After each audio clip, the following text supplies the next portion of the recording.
groups that have been here, and a little grayer, but still talented musicians from our community. And still cooking. Still cooking, that's right. Especially you. John sings with the Pittsburgh Bel Airs. Are you ever home? This weekend, we actually didn't have anything. We did do it in the middle of the week, but next weekend we start getting You real guys busy. are busy, busy, busy. So We are. tell us what we can expect in the next half hour. Well, Whole hour. Whole hour, yeah. Well, we're gonna hear from a lot of the old groups that are still around, and some of them are still performing. We're gonna hear from a musical song from each of them, and all the folks that are here. We're gonna talk a little bit about who played in the groups, where did they play, and what did they record. And the one thing we do want to mention, because we didn't have time for this great guy, was the man that started it out. It was Bobby Peak and the Imperials. He started about 57 or 58, and he did a song called Night Rock. And they promoted it and went all over the place. So a tribute to Bobby Peak. Mm-hmm. Love to go. Absolutely, Yeah. absolutely. Well, we're going to start, I think, with the Mark V, and my memory serves, I wasn't here at the time. I was around, but I wasn't in Indiana. It was in 1958, I guess it was. Is that about right? Sonny Sadler got together. Bill Simmons is here. He was the keyboard player, among other things. No, that's right. Sonny started the band in 1958 and played through the 60s, and then I joined them in 1971. As a matter of fact, I got married in 71, and the Mark V played for my wedding. Did you have to play too? And no, actually what happened was we had Sonny and Sandy Sadler played drums, Sonny played lead guitar, Gene Harris played bass, and since I couldn't play, Hiram came and played trumpet. Oh. And that worked out pretty well because he knew how to play polkas, and my wife being of Polish descent, we had to play polkas. I see. It's a good thing it was only 3 changes. We were able to fix that up pretty good. So anyway, I played with Sonny and Sandy for about 30 years, and we had different bass players.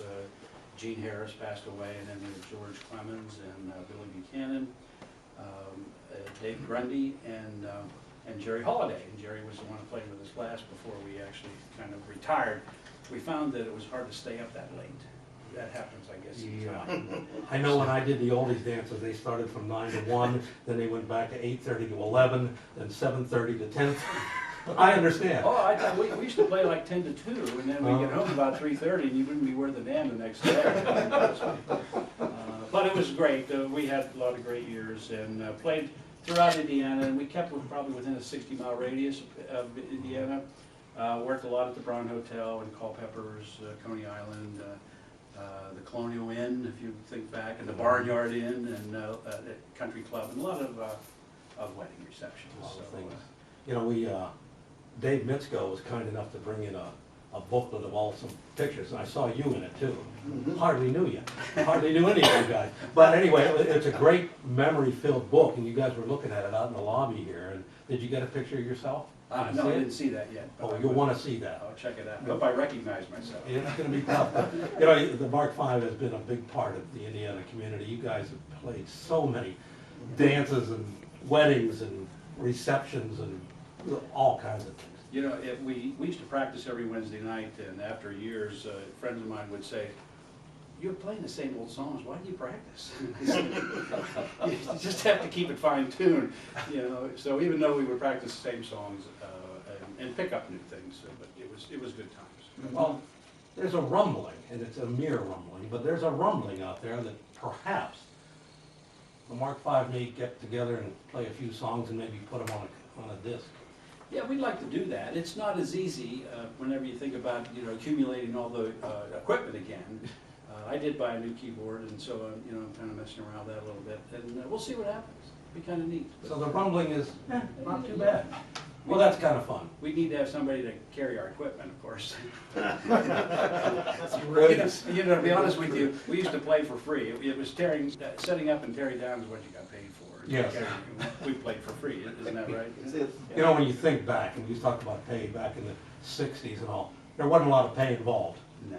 It was Right. it was spread out very thin, and you guys did it because you loved it. All these groups, did, all these guys. I bought an organ down at the music house, and I had a $30 a month payment I had to make. And normally a job, we'd make like about $8 a piece. Right. So I remember having to bug out after halftime at high school games to go to Carl's Hotel to to play up there to make $8 so I could make my payment to the music house. And I did, I paid it off. Uh-huh. The life of a musician. Yeah. It's bigger numbers now, but it's still on the road a lot for these folks. So, well, okay, let's. We're gonna play a song. "Cowboys to Girls" is the song we're gonna do. The Mark 5 here. You on keyboard on this one? That's correct. Yeah. You are, and Sonny Sadler on guitar and vocals. Who else might be on this one? Sandy Sadler, where was it recorded? And Jerry Holiday. Hayden Studio, Complex Hayden. 1, Jim Hayden's. All right, let's do it.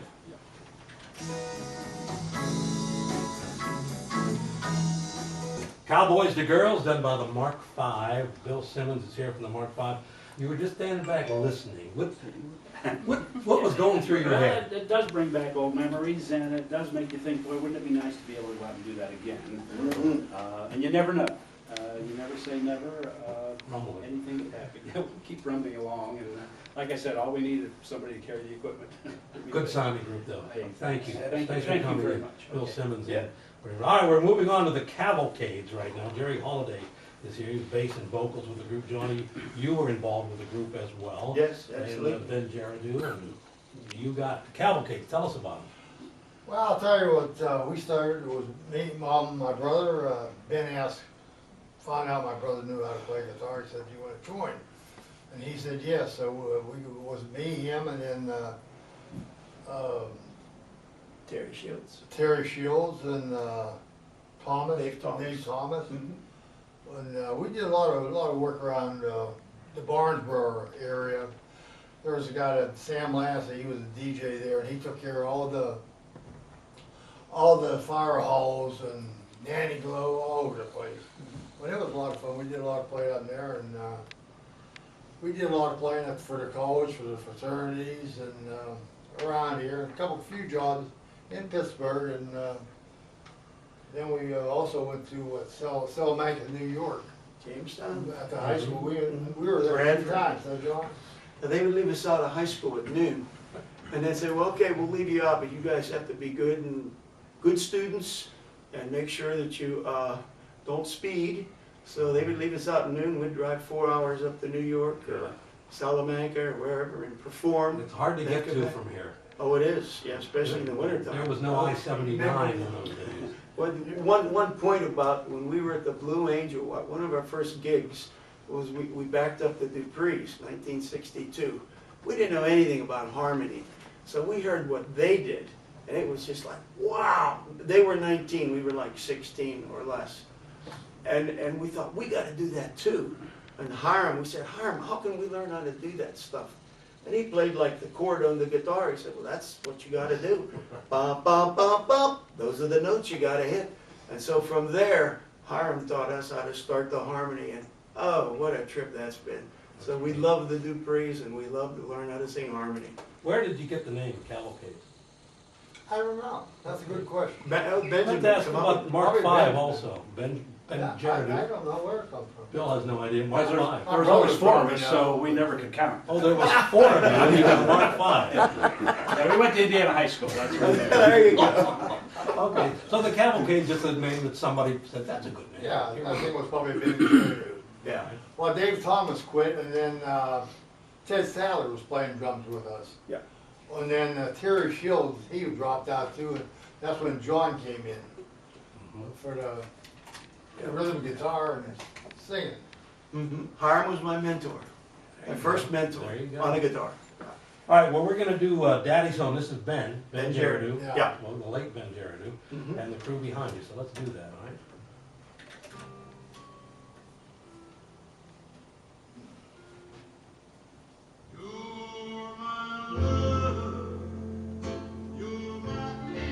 Valentine's will be next. Valentine's will be next. Voice, Ben Jaradu, wonderful, wonderful voice. The Cavalcade's there and Daddy's Home. While we have Jerry Holiday at the microphone, we're gonna go right into the Valentines. You played bass and did some vocals on that as well, Jerry. Tell us about the Valentines.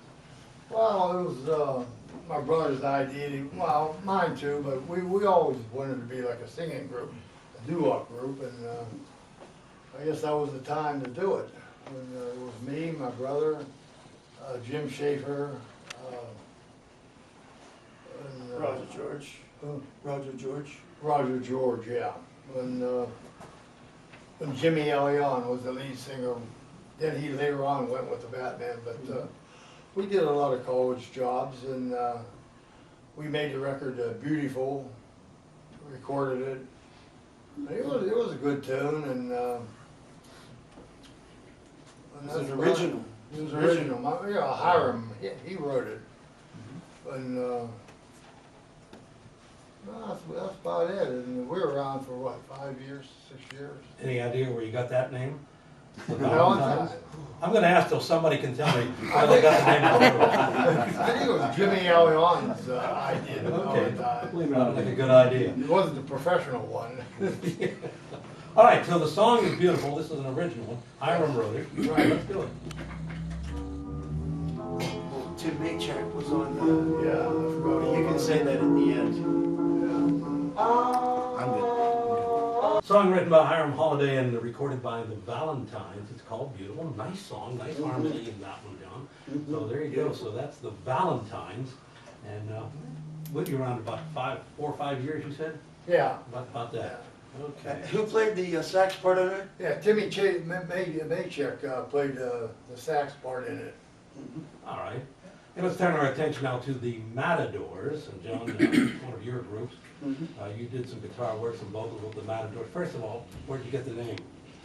I think they had the name before I joined them. Where they got it from, gee, that's the big question. All right, we're over 4 so far. Yeah. Here we Nobody go. knows how to name. All right, so tell us about the Matadors. Well, I joined the Matadors around, probably 1965. And what we did is, they went from like a type of rock and roll type band. And when I got involved with them, we turned it over a little bit more towards the harmony type sound.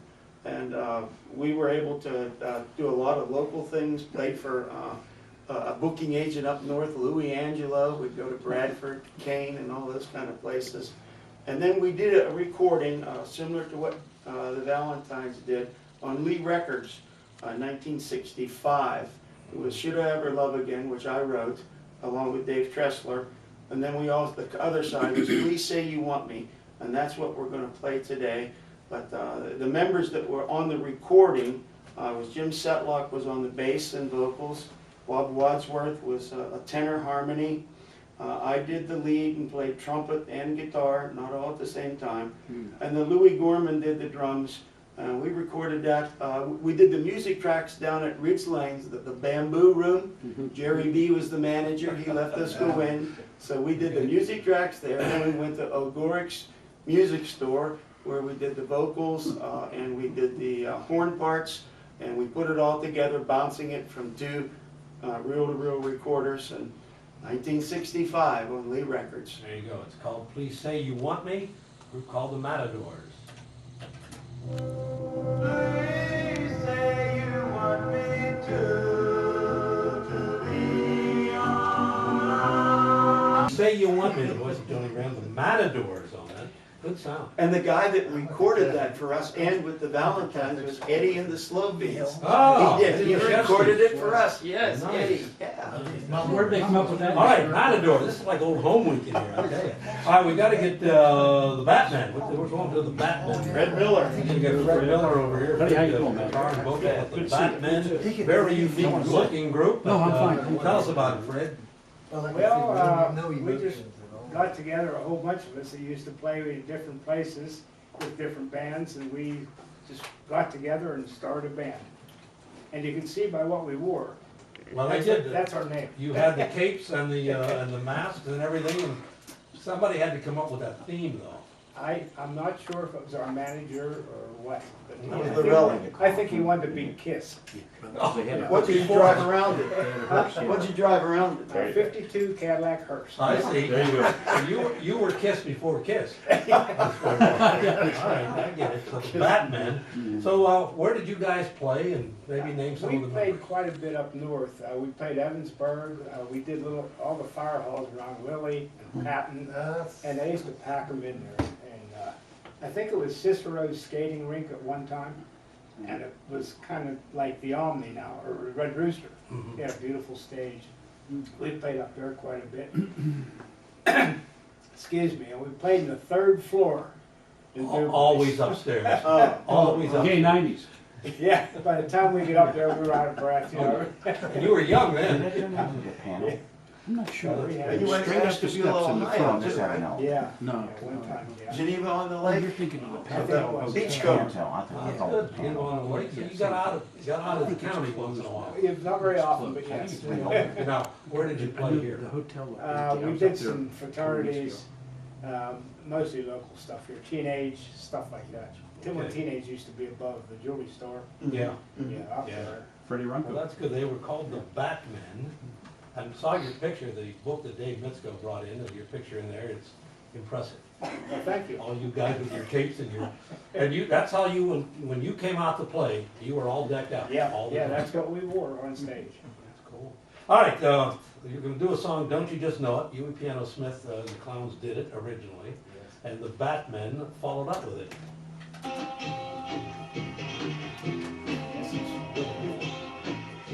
I think Fred Miller is here representing the Batmen, Don't You Just Know It? One of those false endings. yeah. And boom, there it is. That's All enough. right, name some of the members from the Batmen. Okay, we had Jimmy Allione, he was vocals. Sam Bonanto played the bass. That's right. Denny Johnson from Indiana here played the drums. Nick Sirianni, lead guitar and some vocals, and I played rhythm. There you go. It was a good run, wasn't it? Yeah. You guys had a lot We had a lot of of fun. fun. Didn't make any money, but had a lot of fun. That's right. We ended up That comes up over quite a our bit. tracks. Where'd you record that song? In Pittsburgh. So the song was recorded I in can remember Pittsburgh. about 250 a job, So that was Don't You Just 250 Know It, the Batmen. dollars. Fred, thank you. Okay, thank for you. coming in. Thank you. We are taking a look back today in the Oldies Attic, some of the groups, not all, but some of the groups that performed from right around here. The Mark V, the Cavalcades, the Valentines, the Matadors, Batmen. We're gonna talk to Buddy D in just a moment, Medusa, Hiram and the Walkers, and we'll have time for the Top Cats as well. We just can't get them all in an hour, but that's a pretty good representation of a lot of the talent around this community over the years, John. Absolutely, yeah.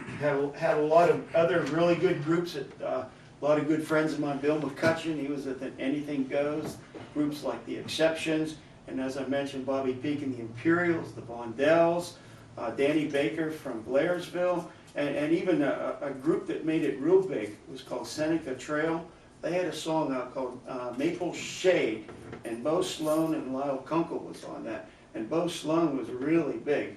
And there was a group called Trouble with Tom Steves was in it, and a lot of other groups. JR We and just the didn't- Attractions. JR and the Attractions, yeah, we didn't have time for them today, but maybe another They day. got bumped even with JR here. Oh, that's all right. All right, buddy, come on up. Buddy D and him, and Buddy, you're still performing. I know you fill in with the Bel Airs once in a while, and you just not I gonna, can't not gonna lay retire. it down yet, are you?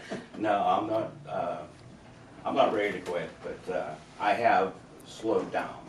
And it's hard to keep members in a band for the, for the money part or the, everything involved, But you want me to start when I was born, or you want me to take it off? We don't have that much time. Well, my career started actually when I was in the Marine Corps. I had a band professionally. I mean, I played a lot high school, like not private parties, but just parties. But in the Marine Corps, I had a band. We played all through the Mediterranean and at the USOs and such. And then when I got out, I played up here in Indiana at Scrooge's Lounge as a singer. And on the weekends, I played with a band called Wounded Spirit. And about 74, I went on the road with a band called Chris Michael Band. They were sort of big here. They're out of Ohio. We toured up and down the East Coast, and about 1979, I got my buddy D and the Hitman together, and original members there were Jim Smedo, who was from Kindred Spirit out of Johnstown, Harry Hagen, Lou Rizzo. Well, Nick George was the first drummer, and Lou Rizzo, that was the hot band, and Gary DeArmond, and we played anywhere we could. Yeah. So, all right, so we kind of know where you got your name for your band. Yeah, It's your name. right. The Hitmen has just seemed like a cool thing to use, I think. Well, we captured the audience and they saw our violin cases, so they stayed. You know. So, but I'm just saying, you know, it was a double meaning of hit songs and you know, badass guys. So All right. Well, They're Harleys. we picked out Midnight Confessions for Buddy D and the Hitmen, and we'll get back and talk to you in a moment. Oh, you have to pick them. That is Midnight Confession, done by Buddy D and the Hitmen. Good sound, buddy. Good thank you. That was done out in Ohio at Harvest Recording. The guys I was on the road with have a studio in Streetsboro, and we did a lot of concerts with people that's not real big, but like the Nelson Twins, B.J. Thomas. There's a list of them. But anyways, this band has Paul Hearn, Nick George, Jim Smeto, Gary DeArmond, and myself. And Paul Hearn is still with me. He's a very good singer and bass player. And we're going to be doing a show in Johnstown. April 4th. April 4th, Oh, yeah. and Johnny's going to be there, and with the Bel Airs, and my band will be there. So April 4th. April 4th at Johnstown High School. It's like in a concert setting. Tickets at the door? Tickets at the door, or various people are selling them. That Oldies band is the main ones that sell, Joe Magistro. So Okay. they're selling the tickets $25 a piece. All right. Do you know the time? No. I know it'll be on Facebook on Yeah. Johnny's page and stuff. But Elvis is even going to be there. Elvis? Elvis will be there too. Benefiting cancer research. Elvis, he's coming with the Batman in the back of their hearse. Exactly. Yeah. Okay. All right, well, buddy, thank you. Keep playing. All right, I Keep will. doing it, man. Thank you. That's good stuff. He's playing with the Bel Airs this Friday. This Friday with the Bel Air, the go-to guy. All right, we're moving on. We're from Buddy D and the Hitmen. We're going to go to a group called Medusa. Were they the Cobras? Yes, we were. You were the Cobras. We have Larry the Church here. That's how we got going way back to the Cobras. That's how we originally started the band out. The way it originally got started was a buddy of mine at that time. I was a senior in high school. He was a junior in high school. He took a couple guitar lessons and brought home the guitar with him, and he said, "Hey, I took a couple guitar lessons. You want to hear?" So I said, "Yeah." I said, "Play a little bit for me." So he knew 3 chords from taking guitar lessons. That's all he really needed to know. That's it. C, F, and G. So I said, "Yeah, it's pretty good, but you know what? It's empty. You need something else with it." So I got my dad's old guitar, because my dad played quite a bit. He played professionally himself.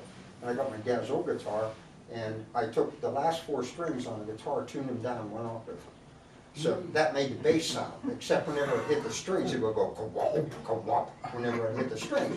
But anyway, that's the way we got our start. He started on that. Then we picked up a couple guys. We needed a drummer. My brother said he was interested, and that's my brother was on drums, Rocco, and we had Tim Maychak on lead guitar. Bob Drawl was playing rhythm guitar, and I was playing bass guitar. And just a note of interest: the first professional job we ever played, it cost us $2. Whoa. We got paid $5, and it cost us $7 to rent the equipment that we needed to play the job. So it cost us $2 to play the job. So anyway, we changed our name. Cobras, we had to change our name. We went, in the summer of '67, we were on a road down at the Jersey Shore. We had to change our name from the Cobras to the Unknown Factor, because there was a group there that was called the Cobras, and they said they were going to sue us if we didn't change our names because they didn't want any of that crossover stuff. Right around that time, the U.S. military called, so the group broke up. Bob and Tim went into the Army, and I went into the Navy, and that was the end of that particular group. But my brother Rocco and a buddy of his, music major from IUP by the name of Joe Booker, came to nucleus for a new group that they called the Jacks, and they started taking on jobs at that time, going more to a horn band sound. After getting out of the Navy, 2 years, I did active duty then, and I was released, and I joined the Jacks. And it was at that time that Joe and I decided we wanted to reconfigure the band, we wanted to change the name, and we wanted to boost up the sound and get some horns in there.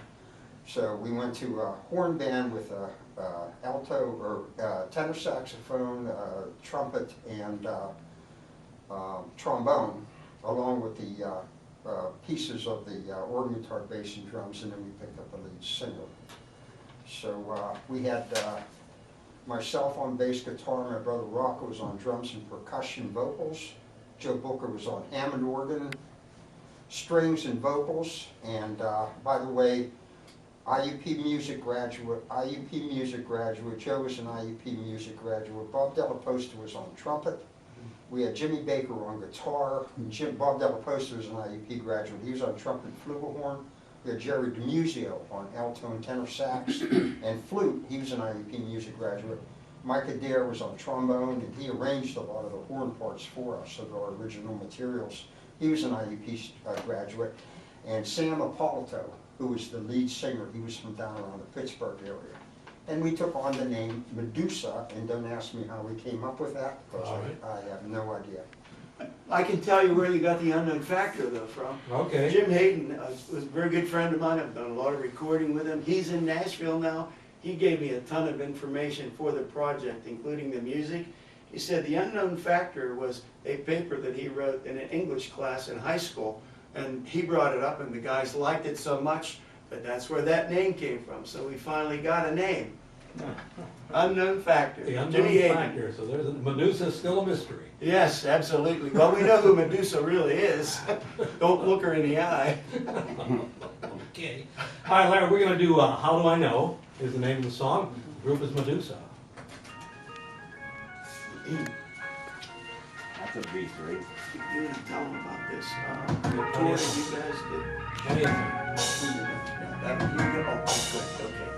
That's pretty cool. You didn't ask me how many You guys get in my that.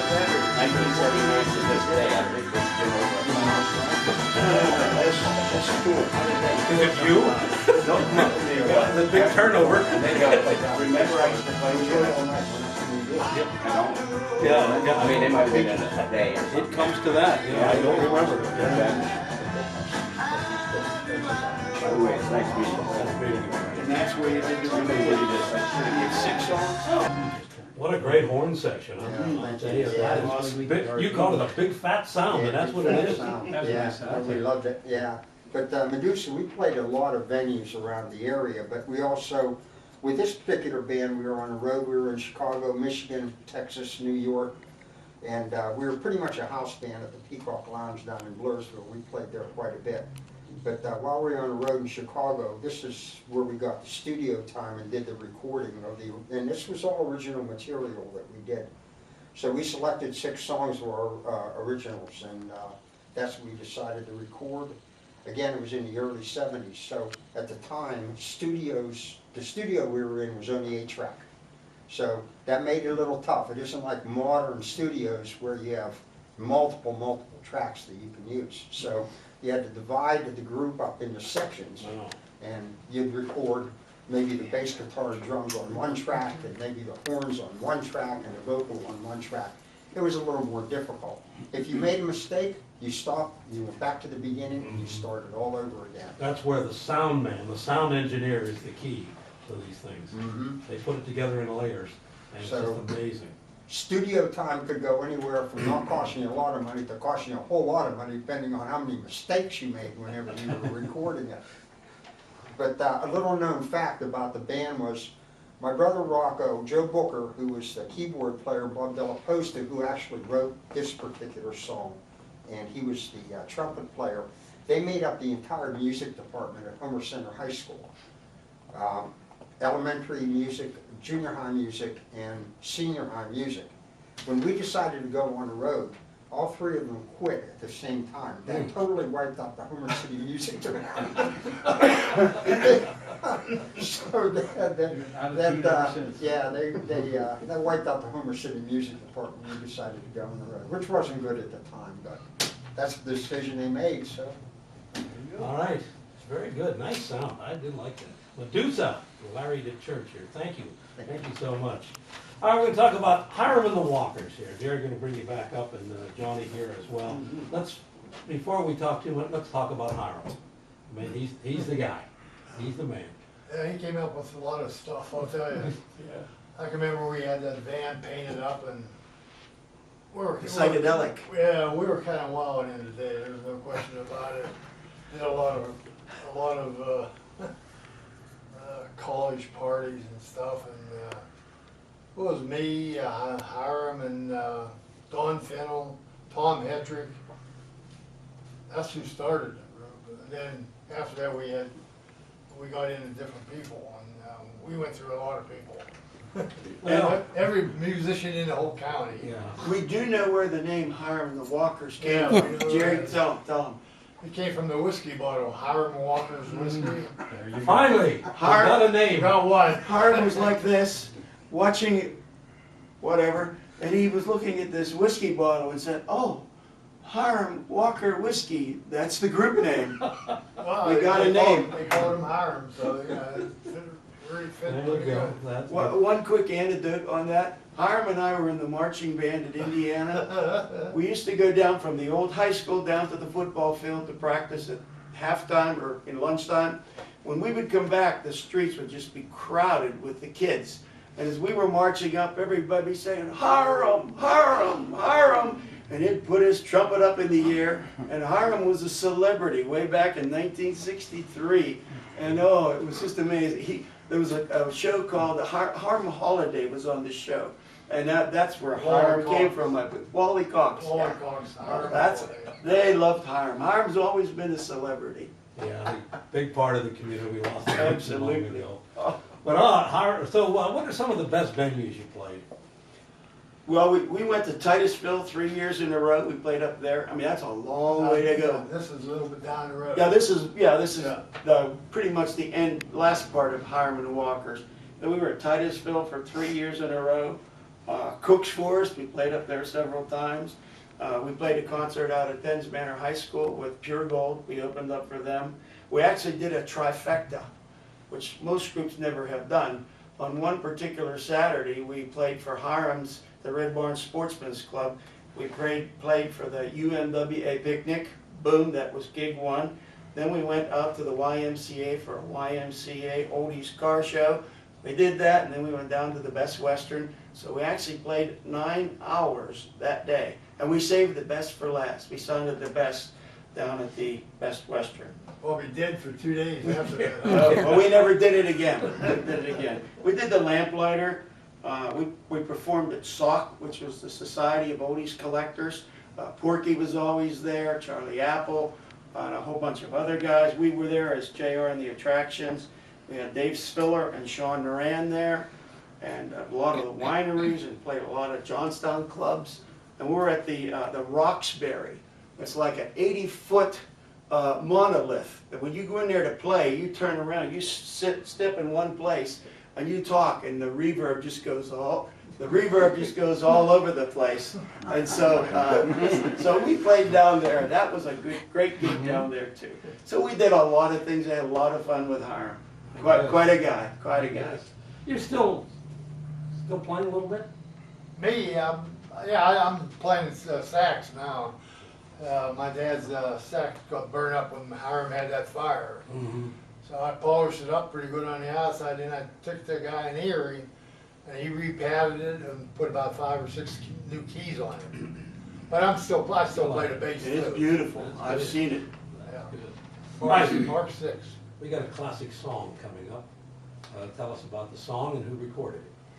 The song was Maybe, and we recorded that over at Sean Moran's studio. We did that for the Jamapalooza thing that they had at the Rustic Lodge. I don't remember how many years ago, but John Shimko was on that, Judy, Hiram, and me, so Johnny Rand. So we recorded that over at Sean's, and that was probably one of the better recordings we've ever done, and we kind of like it. So Judy's on the lead. Judy's on the lead, that's correct. So yes. the old chant tells it, it's called Maybe. Maybe.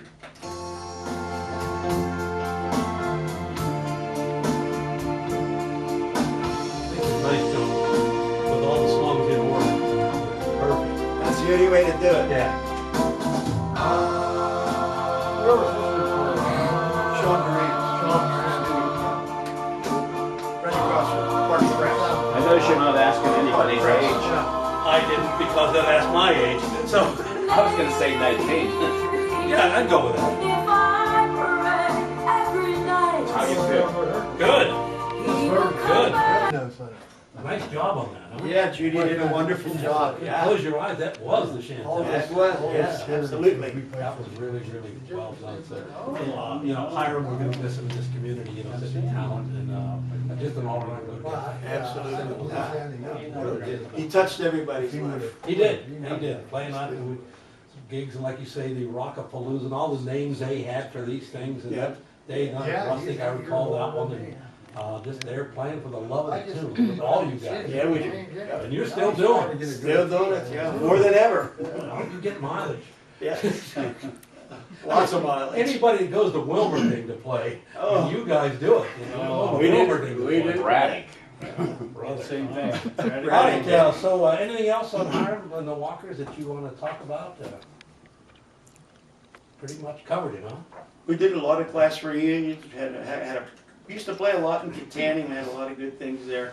Always a fun time with Hiram. That was one thing Mike Fight always said, when you play with Hiram, you always have a good time. And he was right. Mike's the sound guy for most of the groups around town. And he told me, when you play with Hiram, you always have a good time, and absolutely. I'll tell you, I think what you guys should do is get a big keg of lemonade, sit down, compare notes, and write a book. Yeah. And You've told me that before. I know I have. You You guys told should me. write a book, because when you're playing all these fraternity parties and all these places you played, you got stories. The mistake, we did a gig, Jerry and the Attractions did a gig down in Pittsburgh, one of the fraternities at Pitt. We were downstairs as they brought the keg in, and the guys were all gonna go upstairs, and the girls, they said, well, we're gonna go up and eat, you guys help yourself. And before the night was over, I was in my guitar case playing my guitar. That's And right. other than we have a, I understand. we actually took care of those things. Yeah. You made it home. I told our friend Tony Michaels with the Yes. played along, he and I ought to write a book from behind the turntable, because I don't think there's much we haven't seen either. Mhm. I got stories that are staggering, Yes. as you guys do. Keg of lemonade, we can do this. That's right. Maybe some iced tea too. Some we can't tell. For Can't sure. be spiked. All right, we just briefly mentioned the Top Cats, and John, you were big with that one. Our friend Tony Michael was there as well. Tell us a little bit about the Top Cats. Now, the Top Cats came, Shimko and I left from Hiram, and we went with the Top Cats, and If not, they were with the group, I can't remember the name, well, Looking back. Looking Back, Looking Back. thank you, yes. So we had Tony Michaels, John Shimko, we had Chuck Grigani on the guitar and vocals, and I played guitar, horn, and we did a lot of great stuff. We also were up in Titusville 2 to 3 times. We did Station Square 4 years in a row. We played with a lot of good artists down there, the Harmonics, a lot of other great groups as well, the Mansfield 5, that was right next to the Hard Rock Cafe. We did a gig down in Johnstown at the War Memorial. We opened up for Johnny Angel and the Halos and the Vogues, and we did a lot of gigs with the Vogues. We'd open up for them, and then they'd do their thing. Probably one of the bigger gigs that we did was down at Uniontown, the State Theater down there. Johnny Maestro was supposed to be there, but Johnny was sick, and we didn't know what he was sick from at that time. But because of that, they brought us and several other groups in. So we got to open up for the Skyliners, the Vogues, the Marcells, and the Duprees, of all people. We had 15 minutes of fame. As we were performing, I kind of looked over to my left, and there's Jimmy Bowen over there just listening to us, and one of the Vogues, and maybe one of the Duprees, I don't remember. But yeah, we got to open up for them, and boy, was that cool. 1,500 people at the State Theater, and we opened up for all these guys. 15 minutes of fame.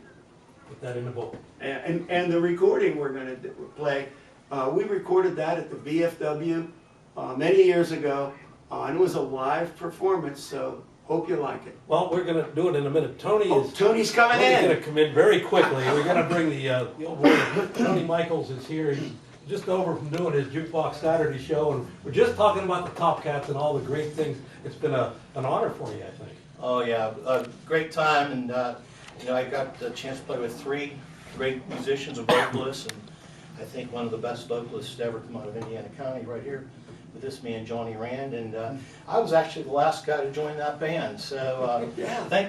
I don't know, I think they needed somebody to carry the amplifiers. They did. I think that's, and I had the van, I think that's how I got in. And you're the youngest guy in the room right now. Oh, hell yeah.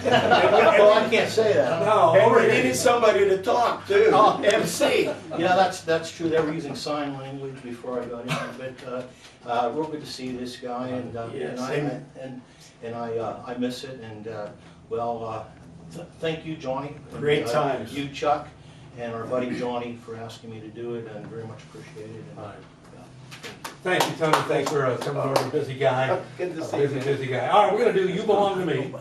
Top Cats Johnny is our vocalist here. We got Tony on this, on bass and vocals, and it's just a good song.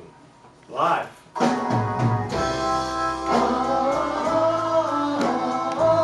Voice of Johnny Rand and the Top Cats, and You Belong to Me. Nice. Mhm, very I've nice. heard you do it many times. Oh, yes. You're still getting better.